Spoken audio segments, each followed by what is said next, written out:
ऐतिहासिक अशा प्रकारचा दिवस आहे, कारण आज JNPA वर देशातला सगळ्यात मोठं कंटेनर टर्मिनल हे आपण सुरू केलेलं आहे।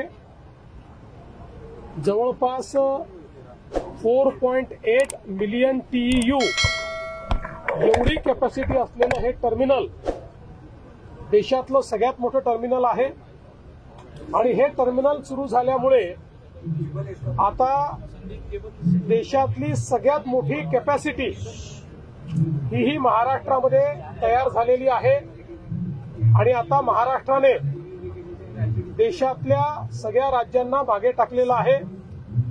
आतापर्यंत गुजरातमध्ये 8.2 मिलियन TEU एवढी कॅपॅसिटी होती, जी सर्वात मोठी होती।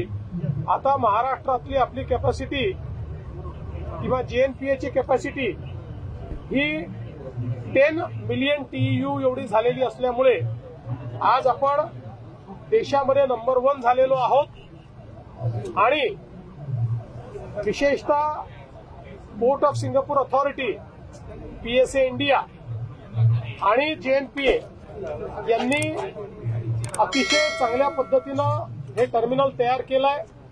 माननीय प्रधानमंत्री महोदयांच्या हस्तेच याचं भूमिपूजन झालं होतं, आज त्यांच्याच हस्ते याचं उद्घाटन झालेलं आहे। महाराष्ट्राच्या अर्थव्यवस्थेला एक मोठा बूस्ट या टर्मिनलच्या माध्यमातून होणार आहे आणि देशाच्याही पोर्टलेट डेव्हलपमेंटमध्ये याचा एक महत्वाचा वाटा असेल आणि जी काही ग्लोबल सप्लाय चेन आहे त्याच्यामध्ये भारताची आणि महाराष्ट्राची हिस्सेदारी ही यामुळे वाढणार आहे।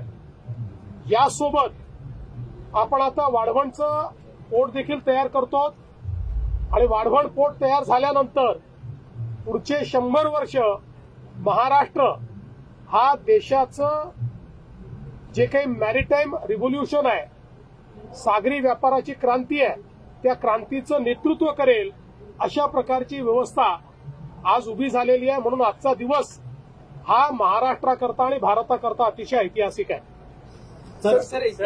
जे GST काउन्सिलने जे रिफॉर्म्स केलेले आहेत त्याचं आम्ही स्वागत करतो। देशाचे प्रधानमंत्री नरेंद्र मोदीजी यांच्या दूरदृष्टीने वन नेशन वन टॅक्सच्या रूपानं GST सुरू झाला। GST सुरू झाल्यापासून देशामध्ये GSTचा लीडर महाराष्ट्र राहिलेला आहे। महाराष्ट्र सर्वात जास्त GSTत कॉन्ट्रीब्यूट करतो आहे। महाराष्ट्राने जबरदस्त GSTचा ग्रोथ रेट राखलेला आहे।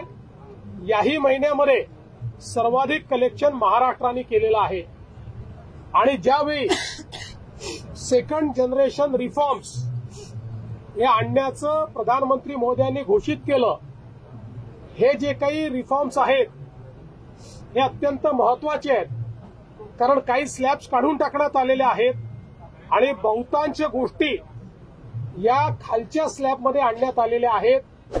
म्हणजे एक प्रकारे लोकांवरचं GSTचं बर्डन हे कमी करण्याचं काम हे मोदीजींनी केलं आहे।